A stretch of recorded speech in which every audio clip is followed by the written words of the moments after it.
Welcome back to the deep dive.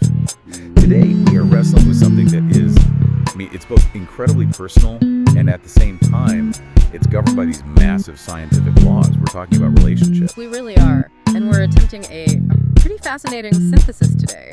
We've pulled together sources that range from, the cold calculus of fruit fly genetics all the way to the warm, complex world of attachment theory and modern couples therapy. That's right.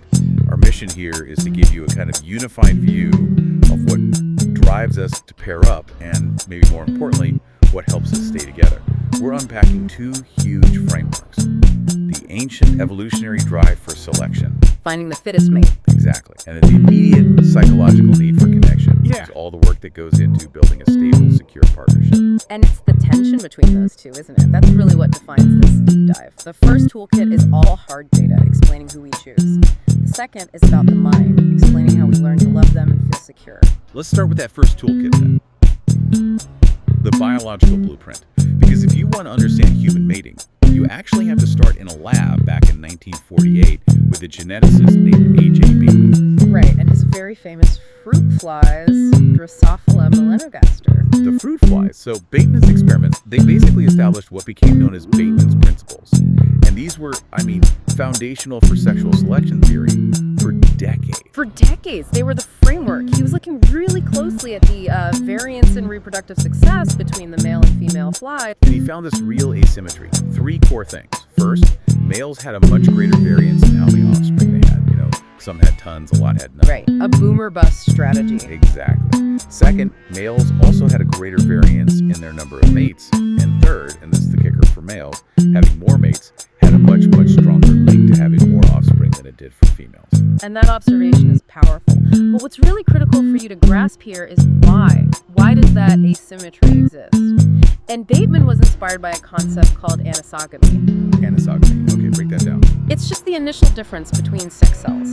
Eggs are large, they're biologically expensive. Sperm are small and, cheap to produce. And that simple difference sets the stage for unequal parental investment. Unequal investment, that's the key. That is the engine. Because the female gamete, the egg, is so costly, and females often carry the bigger burden of pregnancy and care, their success is limited. It's limited by their ability to actually provision those eggs and raise the young. Whereas the male's success, at least in theory, is only limited by how many mates he can find. Precisely. And this difference in investment, it generally predicts that males will evolve to compete, really intensely for access to females. And females will evolve to be the choosier sex. They're selecting for the best genes or the best resources. That feels like this ironclad law of nature. But our sources also dig into the modern critique of this, because this framework is over 70 years old now. Researchers went back and reanalyzed Bateman's original data, and they found problems. They did, and that's a critical piece of context. The reanalysis showed that Bateman's lab conditions probably restricted the female fly's ability to choose or mate more than once, so it kind of artificially inflated the male-centric results. His samples were also quite small. So the general idea, asymmetry in investment matters, but the rigid rule of, males compete, females choose, is a bit misleading. It's too rigid, exactly. We see huge variation in nature. Even anisogamy doesn't always guarantee male competition. In some species, like broadcast spawners, depending on the environment, competition can actually be driven by the females. Which means evolution provides a strong push. But our environment, our society, they modulate how it all plays out. Which brings us, of course, to the most complex animal of all, us. Right, so let's make that jump. From flies to us. How do these deep evolutionary pressures translate into the criteria we use to pick a partner today? It's definitely layered, but some things are pretty universal. For long-term partners, research across so many cultures shows that both men and women put kindness and intelligence at the top of the list. They're necessities. You need a partner who's decent and can handle life. That seems sensible. It is. But the classic sex differences, driven by that investment asymmetry, they show very strongly in the next tier of preferences. Okay. Women consistently prioritize cues that signal an ability to provide. So, high financial prospects, social status, ambition, these are all modern translations, an ancestral need for a partner who can support a very costly child. And for men, in parallel, The priority is physical attractiveness. It's the number one cue for health, for youth, and what scientists call reproductive value. And you can get really specific on those signals. Men's preferences are often dialed in on things like full lips, facial symmetry, clear skin, because these are honest signals of high estrogen and good health. And of course, a lower waist-to-hip ratio, which is a very reliable indicator of reproductive age.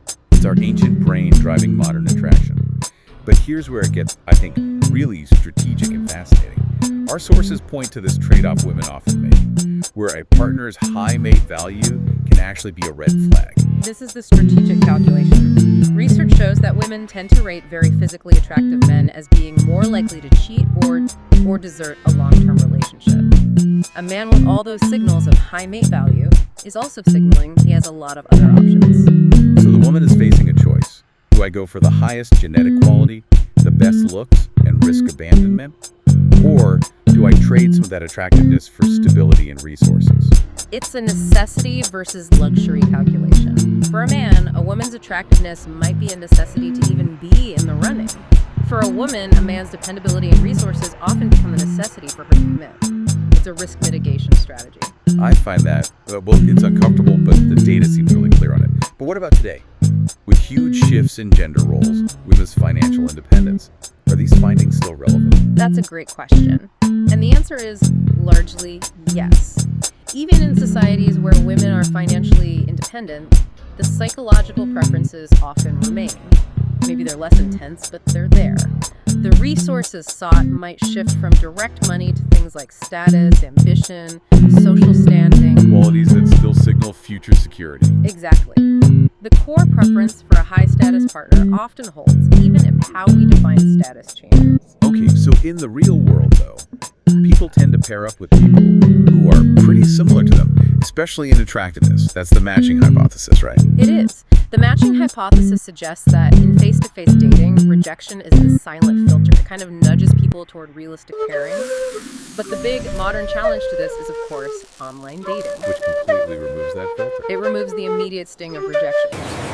Online, you can keep aiming for partners who might seem way outside your realistic range, and the cost of being more than zero on the first swipe. And this can lead to a lot of dissatisfaction with the whole process. But once people do match, we see this other powerful force take over, assortative mating. People who stay together are often incredibly similar. Oh, absolutely. Beyond just physical traits, partners show significant similarity in things like political values, conscientiousness, openness to new experiences. We might select for fitness using those ancient cues, but we bond over shared values and personality. And that idea of bonding over similarity is the perfect bridge to the second half of our deep dive. We're moving from the audition, the frantic search for a mate, to the performance, the long-term work of connection. We have to pivot from biology to psychology, to attachment theory. Yes, the legacy of John Bowlby and Mary Ainsworth. Bowlby's core idea was so simple but so profound. Infants are biologically wired to form attachments with their caregivers, not just for food, but for emotional security. The caregiver provides what he called the secure base. The secure base, that's the safe haven, right? The place the child can explore the world from and then return to when they're scared, knowing they'll be comforted. Exactly. And those early interactions, repeated over and over, they create what are called internal working models. They're mental maps, really, that become the template for all our future relationships. And it's a dual model, isn't it? A model of the self, am I lovable, and a model of others. Are people trustworthy and available? Precisely. And the classic way this was studied was Mary Ainsworth's famous strange situation procedure. Right, the one with the separations and reunions. Strange situation, yeah. It's a series of brief separations and reunions with the caregiver and a stranger. And the key isn't how the child reacts when the parent leaves, but how they react when the parent returns. That's what reveals the attachment style. And we should probably note, while that was a groundbreaking method, it did face ethical scrutiny. The procedure is designed to cause distress in infants, and it raises some pretty serious questions about that. That's a very important clarification to make. But understanding those patterns gives us the three main adult attachment styles we talk about today. You have the secure adult, who's comfortable with both intimacy and independence. They have a positive view of themselves and others. And then you have the two insecure styles, which are really defined by either anxiety or avoidance when it comes to closeness. Yes.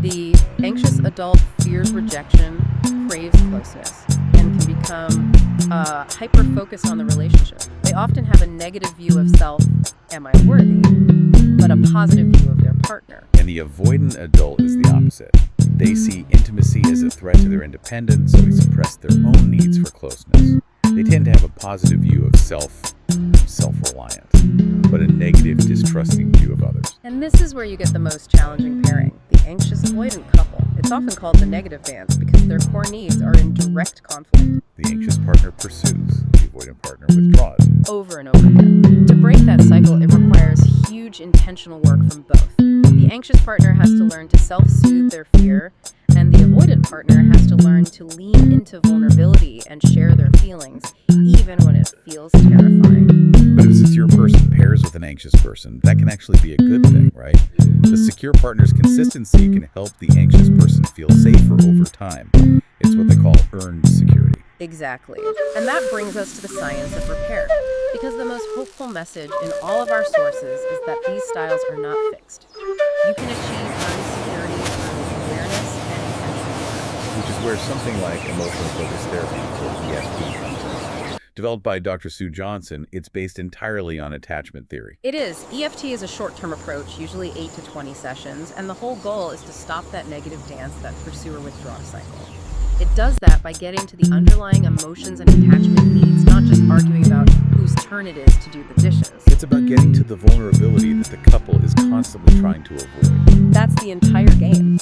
In the therapy, the therapist coaches the partners to voice their raw attachment needs. So you move from saying, you never listen to me, to saying, I feel so alone right now, and I'm scared I don't matter to you. That's a massive shift. It's everything. And the other partner is then coached to respond to that vulnerability with compassion and reassurance. You're literally restructuring the emotional bond in real time by sending messages of safety.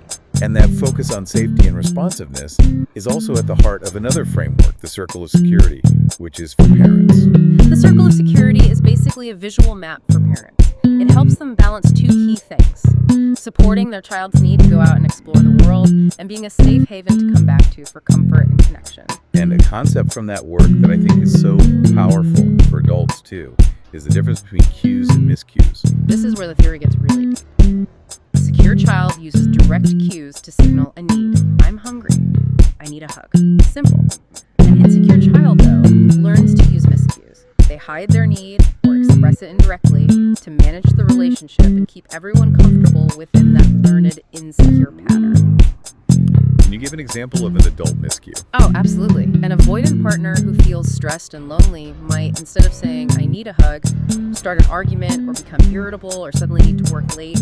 That behavior is the miscue. It's communicating distress, but in a way that pushes their partner away and protects them from the vulnerability of actually asking for what they need. Wow. So, when we zoom all the way out, what does this all mean? We started with the cold math of Bateman's flies and mate selection, and we ended in a therapist's office, helping two people learn how to ask for a hug. It means we're driven by these dual mandates. We have these ancient asymmetrical criteria for getting a partner in the first place, driven by things like resources and health signals. That's the legacy of selection. But our long-term happiness, our survival as a couple, that depends on these modern, symmetrical criteria for emotional safety and trust. That's the legacy of attachment. The success of the bond isn't about the initial selection, it's about the security you build together. The initial attraction might be built on asymmetry, but the relationship that lasts is built on symmetry. Symmetry in vulnerability, symmetry in care. It's a fascinating tension. So here's the final thought for you to mull over. If evolutionary psychology gives us the rules for the audition, how to get a partner, and attachment theory gives us the script for the performance, how to keep one, how often does a person's initial mate value actually get in the way of the long-term work needed to build real emotional security? Think about that tension. Until the next deep dive.